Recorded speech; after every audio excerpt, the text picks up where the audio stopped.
各位兄弟们，今天买几十千的车也好，整百千的车都好，还在用这便宜的钉凳，几百块就 set 得了。那我跟你说不可以啦。其实钉凳啊，就好像今天我们人呢走路出去晒太阳哦，其实皮肤没有涂一层防晒膏哦，是会伤害到我们皮肤的。今天你坐在车里面，你没有钉凳的话呢，也是一样会晒到你黑黑这样子的。所以我说钉凳在买新车是非常重要的一个东西来的。今天带你们去了解一下 Helios Kota Damansara 钉凳 ，Let's go。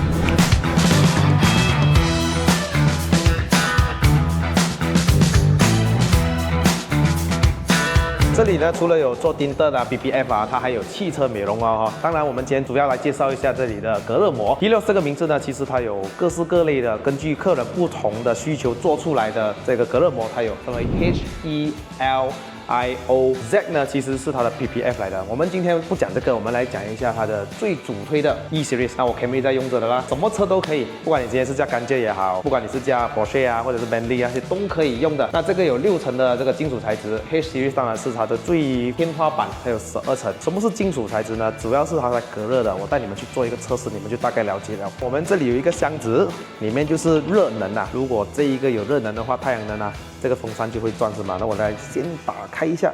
这个就是热能了，喂，它就在转嘛。今天我手上拿的这个 E Series 的隔热膜，我把它隔着，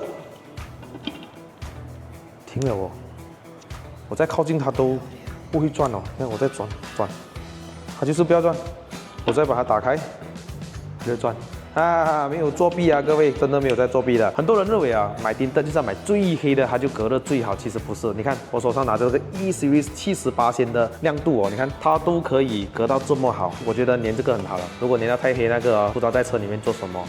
这种已经很好了，我的车就是粘这样的咯。如果你们对这边的任何的隔热膜有兴趣的话呢，你们不妨可以来到 Helios Kota Damansara 它的 HQ 这边，报上我的 promo code Adrian0909，你就可以在9月份这边得到一个25%的折扣，钉凳还有固定。这里有一系列的好康，还等什么？赶快去联络 Helios Kota Damansara HQ。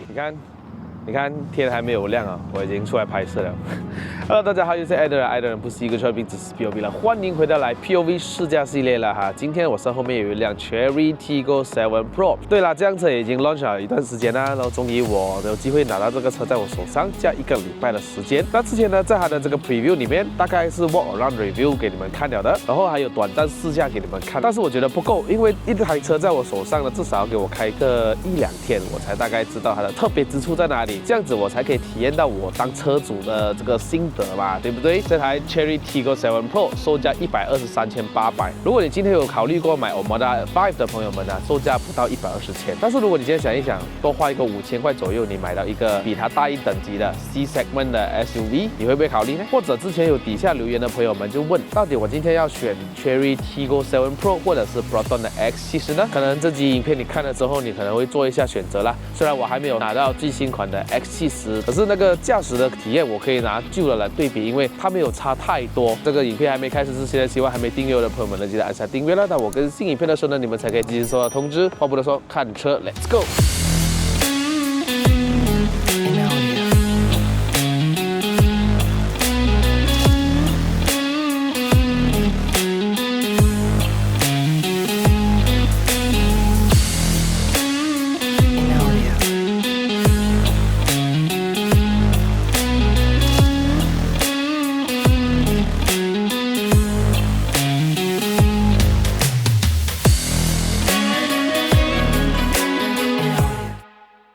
Chery Tiggo 7 Pro 在马来西亚售卖只有一个规格啦，它的配备其实是蛮完善的哈。如果今天有考虑买 Omoda 5的朋友们呢，不妨来看一下这个 Tiggo 7 Pro， 真的没有差多少钱而已，差多一个几千块，你一个月供到来呢，多一个几十块，对吧 ？Tiggo 7 Pro 的竞争对手是 Proton 的 X70 啦，可是它比 X70 宽了一个31mm， 比 X70 高了一个2mm， 车身轴距呢跟 X70 差不多，2670mm 的这个轴距，车身长度为4514mm， 宽度为1862mm， 高度为1696mm， 所以它的车身长度呢是比 X70 短一个6mm 左右而已啦。Tiggo 7 Pro 会比 Omoda 5长一个113mm， 32mm 的宽，108mm 的高，这辆车肯定是比 Omoda 5大一个等级。Tiggo 7 Pro 它还有一个大哥叫 Tiggo 8 Pro， 之前我试驾过，我真的是赞不绝口的一个。然后它的车身的宽度竟然跟 Tiggo 8 Pro 是差不多，高度也是差不多，只是说它的长度而已啦。所以这辆车是5人座，如果你今天有考虑买7人座的话，也可以考虑一下 Tigo 8 Pro， 它的驾驶体验真的是让我赞不绝口啊！你们可以看我之前那个影片吧，这是这辆车的钥匙了哈，长得非常像 Bentley 有没有？只要我的钥匙呢靠近这辆车，你看它就可以有 Welcome Light。在接近这辆车的之后呢，你看到 Side Mirror 会打开，它已经开始解锁了啦。这里亮出一个 Tigo 的字，非常的有仪式感的哈。如果我 lock 掉它，我再解锁。 看那个 Tigo 字嘛哈，那我把这辆车的钥匙离开，它就会锁了。那这辆车还有一个 Remote Start， 所以我只需要 lock 一下这辆车，然后再按这个几秒钟。那这辆车已经是 start 这了的啦，所以对于大热天啊，或者是早上想要 warm up 这辆车啊，是非常的好用的。首先你看一下这个尾灯哈，我看了很久，我觉得我成功了，我终于买到 Mini 的 FL5， 真的这个贯穿式尾灯哦，还有它的这个收尾哦，真的是跟 FL5 很像的，各位。 这辆车有电动尾门的，可是它就没有任何的 kick sensor 啊，没有。我也尝试过站到后面这里几十秒是没有这个 sensor 的啦。Touchpad 在下面这边 ，OK。 你按了之后，它就会打开的。车牌灯就会在这里，可是有时候打开会照到一下眼睛啦，虽然不会很痛，你会看不习惯。为什么会有2颗灯在这里？475公升的尾箱空间，如果你把椅背做倾倒的话呢，还有1672 liters， 所以它可以做6次倾倒。然后这里还有一个小挂钩，这里还有一个遮阳帘，有备胎，还有一个12伏电瓦。这车我让我大概做一下哈，因为我之前有拍摄过，你们可以看我之前的影片啊。 好来，这个排气管的洞是假的啦，所以它排气管是在下面这里哦。比 Omoda 5贵个几千块，可是 Omoda 5后悬吊的设置是一个 Torsion Beam 扭力梁 ，Tigo 7 Pro 呢是一个 Multi-Link 多连杆，前面是一个麦花臣哦。里面的内饰是非常好看的，这气氛灯啊，在这里啊，全部的隐藏式是非常的细腻的感觉。 后面就没有气氛灯啦，可是这个喇叭这里会有灯的，它会提示你晚上可能在关掉引擎之后，或者是要打开门之前哦，它会亮一个橙灯，会提醒后面的后座，哎，有车来着。然后后座我就不多说了哈，各位，它支撑性还是可以的，方向盘也是可以，只是说那个椅垫有一点少少的短，如果再长一点会更加的好。后座这边就没有 鼓太大起来啦。这辆车轮胎为2555 R18寸 Atlas 的 A51的轮胎，后有刹车卡钳，可是喷了红色的。前面方面呢也是一样的轮胎尺寸，前面有一个非常大力的 Single Board 的刹车卡钳。整体的设计啊，老实讲，我觉得还可以啦。如果真正让我最喜欢的还是 Tigo 8 Pro， 它的整个样子呢又有一点凶，然后它又有点斯文的感觉哦，它比较刷到我啦，我可以这样子讲。但是我觉得这个前脸是收发，它不会让你觉得难看。喜欢的话留言在下面一下。可是我个人觉得，在 Chery 卖的这几款车里面，我最爱的就是 Tigo 8 Pro， 真的贱啊，爱不释手。然后后面这边好像有一个浮起来的窗口，这样有点像 X50哦，这个地方像。驾驶员这边有6项的电动座椅，副驾驶有4项的电动座椅啦。这个是打开后尾箱的还有陡坡缓降。如果今天你们160千的预算，各位不用想，直接上 Tigo 8 Pro， 因为它的座椅坐下去哦，这辆车已经是算软了的。Tigo 8 Pro 坐下去更加的软，支撑性更加的好。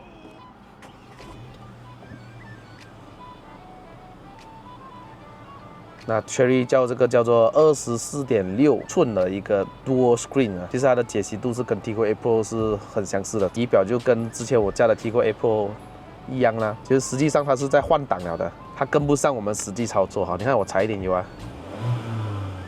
你听到那个声音其实已经是 rev 这了的嘛，可是它的这个转速呢就会跟不上，比较慢一点。 仪表这一方面呢，它就可以这个换3种这个显示啦，跟之前加的 Omoda 5啊、Tigo 8 Pro 是一样的哈，只要按这个按钮，然后就切换到 Theme。那这里有 Fashion、Streamer 还有 Classic 这3种。一旦切换了之后呢，连左边的这个墙纸都会改变的，这种就很像电车那样，我就不是很喜欢啦。Streamer 就是更换比较偏蓝色的一个主题。这里有 Trip A， 每一次你打着引擎之后，它会 reset 的啊，记录着你这一趟开车的这个 数据。那 Trip B 呢，就是你要自己来控制，按这个 OK 3秒钟，它才会 reset 啦。所以这个是我刚刚打满油之后按的 reset， 所以我的平均油耗为 9.9 km per liter 的。就我上一桶的油耗啊，我就行驶了385 km。油缸呢是提醒我打油了的啦，但是还有写的45 km 的 range。然后我的平均油耗为 8.4 km per liter。那我就添了油之后呢，就添了90块，43 liter 左右。所以它的油缸呢是跟 Tigo 8 Pro 差不多，然后油耗呢也跟 Tigo 8 Pro 差不多的。Tigo 8 Pro 是2.0公公升的涡轮增压引擎，它有256匹马力啊，390个斗啊，这辆车就才1.6公升，跟它的油耗差不多。对的，是偏好油少许的，只是说这辆车的动力是不错啊，所以我有时候蛮重脚一下。还有 Instant Fuel Consumption。这个就是它的胎压，这个就是它的指南针，可是我们没有用到的啦。这个就是它的 Multimedia 媒体，如果播下来，这个就是它的 Map Information。我没有开它地图啦，虽然不会显示。这边还可以调整你的仪表的亮度，还有它的这个提示声的声音啊，一键上上下，还有自动头灯，还有雾灯，还有自动的雨刷，还可以调整它的这个速度，这是快，这是慢。比较没有这么 sensitive 啦，方向盘可以调整上下前后的，现在调整的状态是最后面、最下面，所以有时候我坐在这里的角度啊，我的角度大概是这样，所以我是大概看不到上面这边有什么设置打开的，我要往下一点点。我的座椅是调的最低了的，这个方向盘也是蛮大颗一下哈，这个就是 ACC 跟车，然后这个就是跟车距离，这边就可以设置你要的快捷键了，我设置为打开多媒体啦，音量，还有 Next。这里可以按了之后，快捷打开语音控制，可是你也是可以用 Hello Cherry。Please continue. Open Sunshade. OK. 这个遮阳帘哦，它会每次就是你锁车了之后，它就会关闭的，它不可以一直打开着的。然后这个天窗也是非常大的，这个是 Omoda 5没有的。这个全景天窗真的很大，有无线的 Apple CarPlay 和 Android Auto， 这里有 Vehicle Setting， 你可以进入了之后，你可以调整你的气氛灯亮度，你可以跟着你的驾驶模式来更换颜色，或者是跟着 Music， 那我就会定这个颜色。然后这个就是智能的高灯。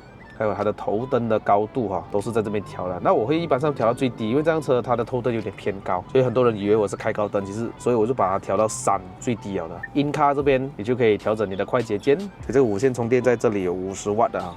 冷气模式我放在 Strong， 有时候我不喜欢冷气呢，把那个温度开得太冷，我大概是喜欢开在24度左右。有时候喜欢放 Auto 哦，我喜欢风大一点，不要这样冷，我就会放它在 Strong。Car Body 这边就是一些 Welcome Light 啊、Automatic Lock 啊这些，可以在这边调整啊。那后面的 Boot 它可以打开多高 ，OK， 这些就是一系列的它的安全配备啦。有人盯着你还是什么，它会闪一个 Hazard Light Double Signal， 让人家觉得哎不要盯靠近我，然后也提醒我就是后面有车啦。OK， 有盲点侦测啦，还有自动刹车这些都打开。Overspeed Alarm 我就设在120就好了吧。这个就是当你在退后的时候，后面有车来，它就会自动刹车啦。那我就把 Emergency Lane Keeping 还有 Lane Departure Prevention 这2个我把它关闭了的，因为有时候啊我会比较靠近旁边的一个白线，也不是说太靠近，可是它会一下子帮我摆回来，我觉得有一点不安全呢。没有可能我们180会跟在这个道路的中间的嘛，有时候过去一点点它就帮我摆，我就不喜欢。然后还有就是，如果旁边有一点点车辆靠近我，它就会帮我去避免，我觉得我不喜欢，所以我把它关闭了。方向盘的这个重量你可以调整模式，可是我就打开了跟着驾驶模式来跟着它的重量，所以你当切换到 Sport 的时候呢，它的这个方向盘都会比较重一点的。那它整个界面大概就是这样了的啦，你可以 off 掉了。其实，如果你一上车，哎，怎么解锁这个哈，就记得按这个。OK， 然后这个就是也是它的音量来的，一个是这里，一个是在这里，调整它的音量。这辆车有8个喇叭，跟 Tigo A Pro 一样的，来自于 Sony 的。在这里再大概讲一下咯，踩住刹车，往下拉2格，它就是 D， 往上推2格就是 R， 然后你推下1格就是 N， 就跟 BMW 操作一样的。你要切换到那个手动模式，你必须要按这里超过1秒钟，你会看到仪表上面呢就会有一个 M1 了的啦，然后你就可以推上来升档，推下来降档。还有360度 camera， 这个360度 camera 无可否认是真的非常的清晰哈。我发现这辆车了，如果我的窗没有关的话哈，锁上这个门之后，它都会自动关闭窗的，整个引擎都被这个塑料的给盖着了的啦。所以你这里只有打开，大概稍息看一下哦，这个是啥情况？这辆车的引擎是来自一个1.6公升的涡轮增压的4缸引擎啦，可以产生190匹马力，还有290个牛顿米的扭力，配搭着一个7速的双离合的湿式的变速箱。它的竞争对手 X40呢就是3缸其实加起来是没有什么太大的问题，只是说很多人会介意哈3缸抖动的问题，可是在车里面是几乎感觉不出来的啊。这辆车的引擎的 tuning 呢，它是偏高马力，开起来的动力都会比 X40来的更加的猛一点，因为 X40 在177匹嘛，这辆车几乎200匹啊，扭力也是比它高。它引擎盖关闭的声音非常的 solid 啊。这辆车呢，就你不会看到有仪表在左下角这边啊，因为这辆车的荧幕非常的大，然后它的方向盘即使拉到最后面的话呢，我们的 wide angle 都照不完，所以我就觉得在荧幕上面你们应该都看得很清楚啊，在这边的这个操作是怎么样啊？好嘞，这辆车的起步是非常轻快，我现在是用 Eco Mode 先啊。等下我才转到 Normal 还有 Sport 来体验一下哈。如果你们去试驾了 Omoda 5跟这辆车 Tiggo 7 Pro 其实是2个不同的驾驶体验啊。你会更觉得，如果你是比较没有像我们这么爱开车的人呢，你可能会觉得 Omoda 5的这个起步方面会更加的顺，因为它是用的 CVT 嘛。OK， 这辆车是一个双离合变速箱，它怎么说都会有一个离合器，就好像今天你去驾美诺这样，你要把那个离合器慢慢的松开，再补一点油。那这辆车起步就是这样，虽然你一放开那个刹车的时候，它会往前面冲少少，慢慢的落过去，可是你会很明显感觉到，这辆车是会有一个慢慢在解放离合器的那一种感觉。Omoda 5不会这样的，所以可能你会觉得起步那方面呢，还有加速那方面 ，Omoda 5真的很顺 ，CVT 还是一个 CVT。可是至于动力上面哦，多一个5000块左右，这辆车跟 Omoda 5没得比啊！如果你讲省油哦，Omoda 5会比这辆车省油一点点的，因为它马力没有这样大，那个 tuning 也没有这样高。这辆车的马力1.6公升，发挥到一个差不多整200匹哦，已经是一个极致了啦，1.6哈。先说一下我不喜欢的一点吧，这辆车。第一个就是它的变速箱的反应啦，因为之前我驾过 Tiggo 8 Pro， 我就觉得哇 ，Tiggo 8 Pro 的这个 tuning 非常的 very good 啊。不管是降档或升档方面，我都觉得很好。OK， 它就速度快，然后动力又给到你256匹马力哈。OK， 那这辆车就也是一个7速的双离合没有错，可是它的整个升档啊跟降档反应呢就相对来说比较懒散了，可是比波段好啦。比如说你看我现在切换到这个手动模式的时候呢，我来一个降档。它会有降档补油的动作没有错，可是就比较慢 ，OK， 结合的也慢，所以从3号档你要降到2号档的时候，它就没有降档补油了，然后你再降1档也是不能，也没有降档补油，3档以上全部都有降档补油，唯有2档跟1档。Tiggo 8 Pro 很乐意让你降档，转速也很乐意让你拉高。所以2个都不同的，这样子的隔音其实还不错。如果你比起 X70 的话，刚刚 X70 有出来一个新款的 facelift， 整个车都变了的。其实 X70 的隔音会相对好一些，胎噪那边也比较少。可是这辆车也不差，你125千左右，你买到这样的配备跟这个隔音跟这个动力，其实没有得好嫌弃了。它已经是在 C segment SUV 里面，应该我觉得是最强的一个吧。现在的动力来讲，这个价钱真的。125千。那我们现在切换到 Normal。其实 Eco 跟 Normal Mode 的这个油门踩踏方面没有相差太多，只是说 Normal Mode 它比较愿意降档，还有它的油门的这个反应了比较敏捷一点点，就类似好像我们有一点像买了 Throttle Controller 的感觉。也是我们改车改多了哦，改什么 Adjustable 啦，在一个房车上面啊，对它很好驾没有错，可是有时候久了哦，不懂是人老还是什么啦。有时候开这种舒服的车也是不错一下。那这辆车的悬吊系统呢，都会比 Omoda 5来的硬少许。我说声不是那种硬到不舒服那种，不会。它反而我觉得它的这个 spring rate 有比较硬了一点 ，absorber 是很舒服的，没有错。所以在过这种红色线的路的时候或者黄色线你会有少许的感觉到震动。我会比较喜欢 Tiggo 8 Pro 那种设定，整辆车就是那个避震非常的好那种感觉。我过弯的话都比较有信心一点这辆车会比 Tiggo 8 Pro软一些些，可是你会感觉到 Tiggo 7 Pro 呢，它整个设定不管是引擎的 mapping 的方面，换挡还有它的这个悬吊呢，都是以舒适去设置的先试一下的 ACC 跟车，我只要按这个 A， 把油门松开，这里还可以 set 一下，你要的这个速度90，然后进去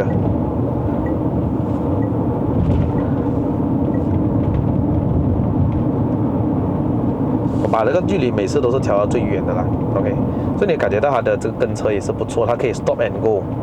完全停下来的状态。如果你停下来超过3秒钟之后呢，你必须要踩一下那个油门 ，OK， 它才会往前再继续走。啊，你看 braking 也不错啊，刹车很自然。有人突然切进来，刹一点点，刹一点点，再继续往前走。你必须要握着方向盘，它只会 lane keep assist 一下，可能触碰到白色的线，它会把你拉回来一点点，它就没有把你自动的握着那个方向盘。我完全是没有在踩油门跟刹车的，我给它自己去的，是 OK 啦，不错啦。其实他自己 DCD 啊的这个反应也不错，他知道我在上斜坡的时候，他特意把那个转速拉高，他不会这么快升档的。对我来讲是蛮聪明一下的。如果你从这个界面这边旁边这样滑过去哦，你就可以这里有快捷啊，可以打开那些什么 Lane Keep Assist 啊、ESP Off 啊等等等等的，我在这边可以操作啦。所以它的跟车系统是不错的啦，蛮好的，525K 载啊。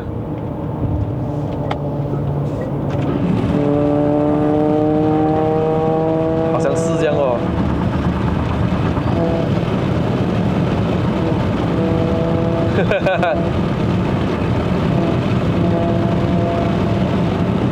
没有了。Sports mode entered. Sports mode 的话呢，它也不会像 Tiggo 8 Pro 这么极致，会把那个档位哦，把你 hold 着比较多，然后就很愿意帮你降档。而是这个油门反应会比较快一点啊。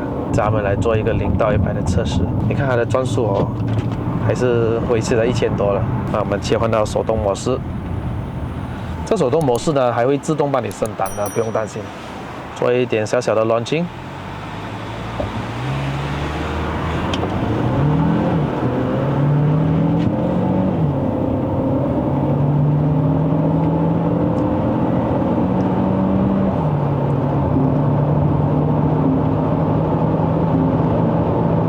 如果你坐在后面的话，你会听到它的那个 exhaust 出风声的嘞，出风声蛮大一下。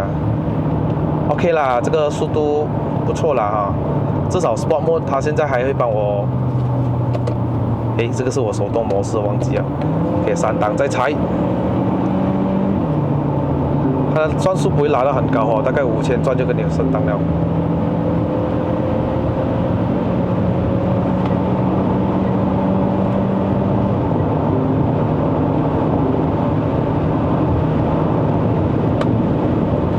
其实它的这个加速哦，会比 X70 来的好嘞。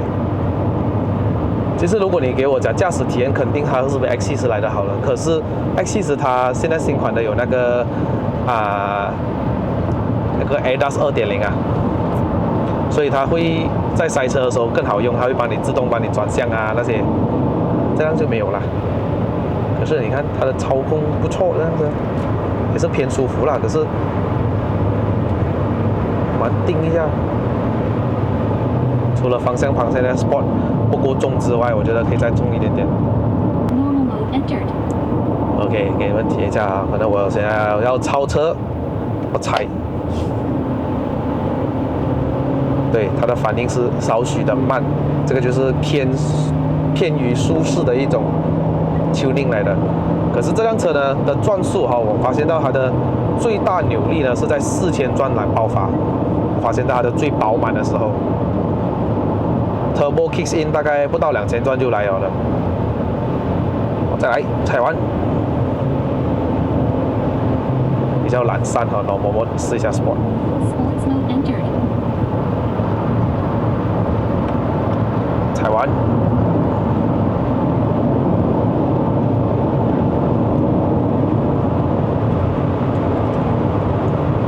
车身是很稳的啦 ，OK 的。这个整个悬吊跟它的这个前息，我现在在上坡嘞，我一直都在地板油哎，OK 哦，那个风噪那些哦都 OK。可是哦，不是人人开 SUV 开到像这样的啦。回来，就是大多数人买 SUV 的一个概念跟他们的想要的东西。这辆车的隔音系统真的是不错的哈，以这个价位来讲，125K， 这辆车有配搭这一个8颗喇叭，索尼的。我放了有翻那些动情的岁月，反复在夜里强调。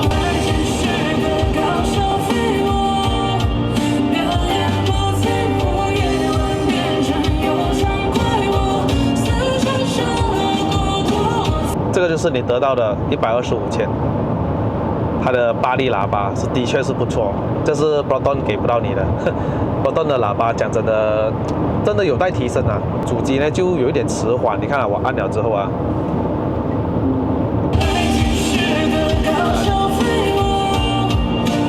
OK， 它会有点迟缓，所以一个唱机的 Bluetooth 如果够快的话哦，你在刷抖音那些的时候，它的嘴巴至少是对上它的音频的哈，所以这个会差很远一下。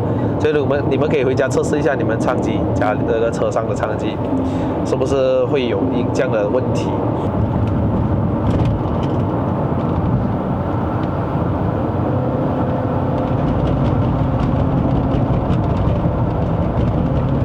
？ESC 出来哦，刚刚。所以这辆车如果我觉得好开的话，还是要开手动模式，因为它的 Sport Mode 都不会太极致，它一直想要升档，你看，我还是要一直要把油门下。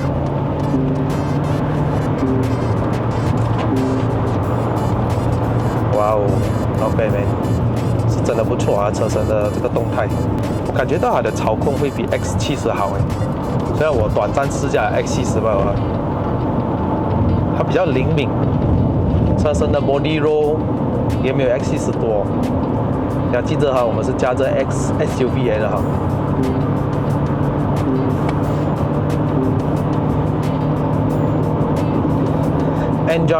Enjoy，OK， 要舒服也是可以，要动力也是不错啊，没有讲太暴力那种，它的设定不太暴力。好嘞，我们就来到山脚了哈。老铁们都知道我们下一集影片要干啥，那我们就要把这辆Tiggo 7 Pro 给开上云顶了，去试一下它的这个操控跟它的这个动力会怎么样 ？OK， 嘉宾在我隔壁啊，我们2个人啊，你看你的兄弟全部在等你好吧？